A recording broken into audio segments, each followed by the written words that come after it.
The porch light stayed on until whenever they got home. Nobody had a phone to check in with. There was no way to know if the group of 10-year-olds 3 streets over had ridden their bikes to the creek, the empty lot, or clean across town.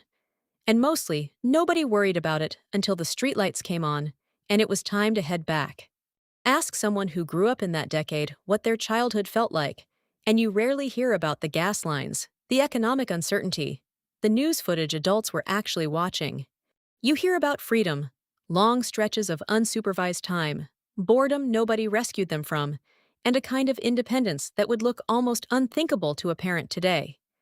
That gap between what was actually happening in the world and what an entire generation experienced as childhood tells you something important about how personality gets built, not by the headlines of an era, but by the small, repeated, everyday texture of it.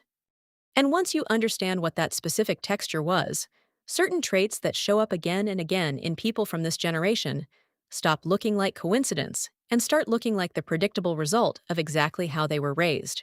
Today, I want to walk through what psychologically shaped people who grew up in the 1970s, the specific conditions that built certain traits into an entire generation, and the one trait that shows up more than any other, one most people from this era don't even realize is unusual until they compare notes with someone younger.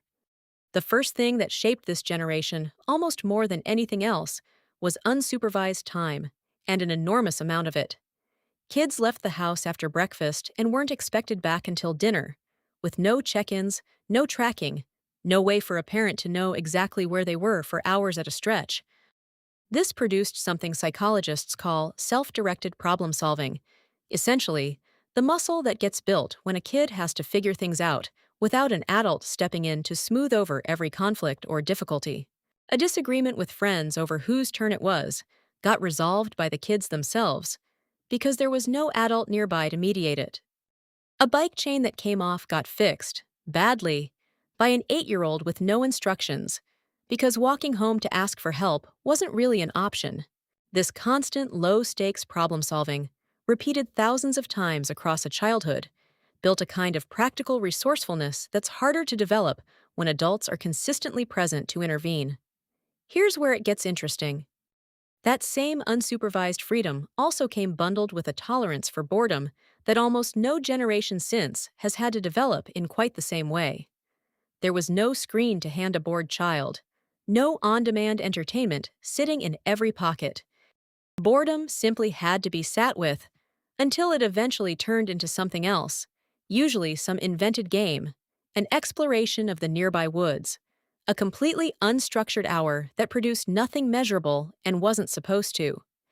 Psychologists who study creativity have long pointed to unstructured, boredom-tolerant time as one of the strongest conditions for imaginative play and independent thinking, precisely because the mind isn't handed a solution, it has to generate one from nothing.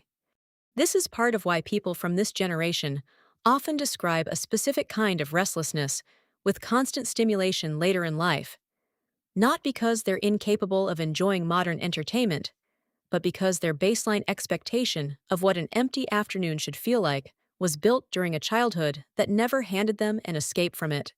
Here's a mechanism that explains a trait almost everyone notices in this generation eventually: a certain matter-of-fact relationship with hardship, a tendency to underplay difficulty rather than dwell on it.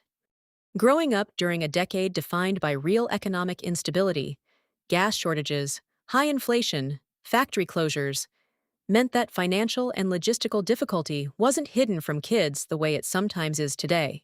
They absorbed, often without anyone explaining it directly, that things could be hard and life still continued normally around it. Dinner still happened, school still happened, adults complained, adjusted, and kept moving. This early, ambient exposure to visible hardship, handled without collapse, tends to produce a specific coping style: pragmatic, low on dramatization, oriented toward figure it out rather than fall apart. This is why people from this generation are often described, sometimes admiringly, and sometimes with a hint of criticism, as stoic. It's rarely emotional suppression in the clinical sense. It's a learned template, built from childhood observation, that hardship is something you move through rather than something you announce. Here's where a real cost shows up, and it's worth being honest about it rather than only celebrating the resilience. That same stoic, self-reliant template that built genuine strength also came with a much thinner vocabulary for talking about emotions than later generations would develop. Therapy carried real stigma through most of this decade. Emotional struggles were far more likely to be met with toughen up than with any genuine exploration of what was actually happening underneath. This meant an entire generation learned to solve external problems exceptionally well, fixing a car, managing a budget, handling a crisis, while often having far less practice actually naming or processing an internal one. The same independence that built practical competence also, for many people from this era, built a kind of emotional shorthand that skipped straight past the feeling and went directly to the fix. This is part of why conversations across generations about mental health can feel like two different languages being spoken.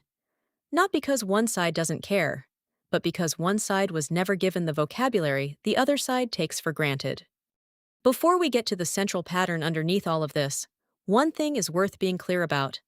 None of these traits are unique to a specific decade in some rigid, deterministic way.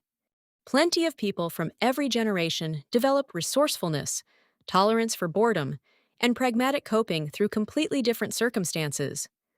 What made the 1970s distinct wasn't that these traits appeared only there.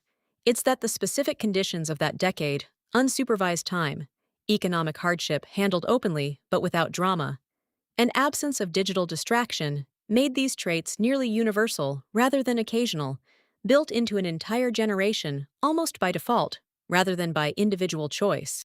The trait that shows up more consistently than any other, once you actually talk to people who grew up in this decade, is a deep, almost reflexive discomfort with being managed or micromanaged, an intense need for autonomy that often surprises people who didn't grow up the same way.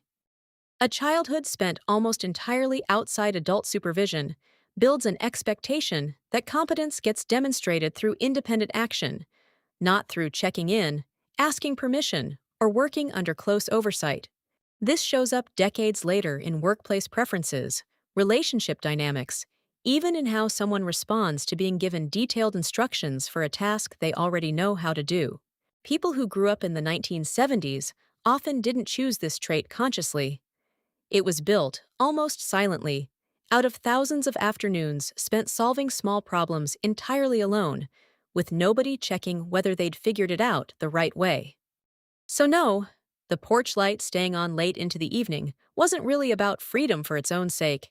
It was the quiet architecture underneath an entire set of traits: resourcefulness, boredom tolerance, pragmatic toughness, fierce autonomy, all built not from anything anyone explicitly taught, but from thousands of small, ordinary, unsupervised hours nobody thought to write down as significant at the time. That's really the whole difference. Not the decade itself. The texture of the ordinary hours inside it, repeated enough times to become a personality. If this explains something about someone in your life, a parent, a grandparent, maybe even yourself, stick around. Because next time, I'll walk through how these same childhood conditions show up decades later, in how this generation parents, works, and handles conflict today.